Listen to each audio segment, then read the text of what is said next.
জীবন খোঁজে শহর বন্দর বাড়ি গাড়ি, সাধনার পর সাধনা।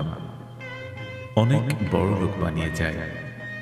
গ্রামে জন্ম, এখন সে জন্ম দেয় শহরে। নার্ভ সিস্টেম পেকে টনটনা। এবার তাকায় পিছনের দিকে, লিখতে বসে। হাতে কলম, যে হাতে ছিল লাল পানি। দুই কথা, দুই লাইন, দুটি গল্প, নিজের জীবন কাহিনী। শুরুতে শহর বলো আর বন্দর বলো, সারাংশ শেষ করতেই হবে গ্রামের মেঠো পথে। নইলে লেখার মান হবে অমানবিক লেখা। কেউ মানবিকতা দিয়ে অমানবিকতা অর্জন করে, কেউ অমানবিকতা দিয়ে মানবিকতা অর্জন করে।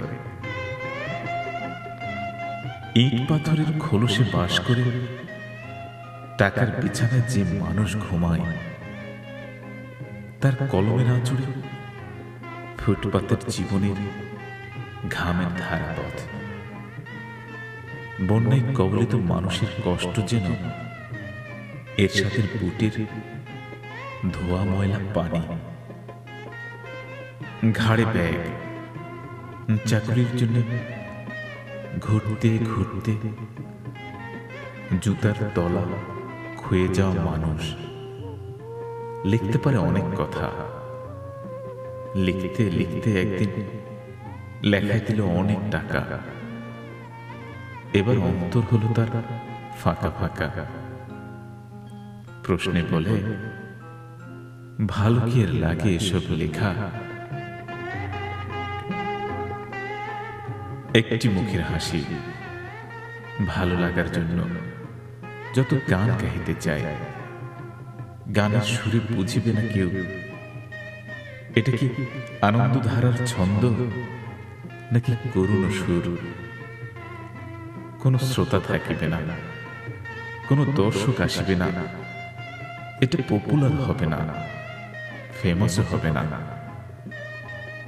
শুধু আমার অন্তর জানিবে। তবে কি লিখিতে চাই অন্তরের খোরাকের জন্য? এক খোরাক চাল দিয়ে এক বেলা খাওয়া যায়। কয় খোরা মনের কথা এক বেলা মন ভরাতে পারবে? যদি জানতাম তবে হয়তো অনেক লেখা যেত। লেখার পিছনেও আরো অনেক গুদাম কথা আছে, যা শুধু তুমি জানো আর আমি জানি। সে কথা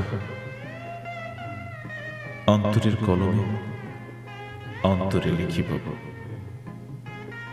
একদিন গুনগুন করে বলবো, অন্তর থেকে বাহির হয়ে ঠোঁটে।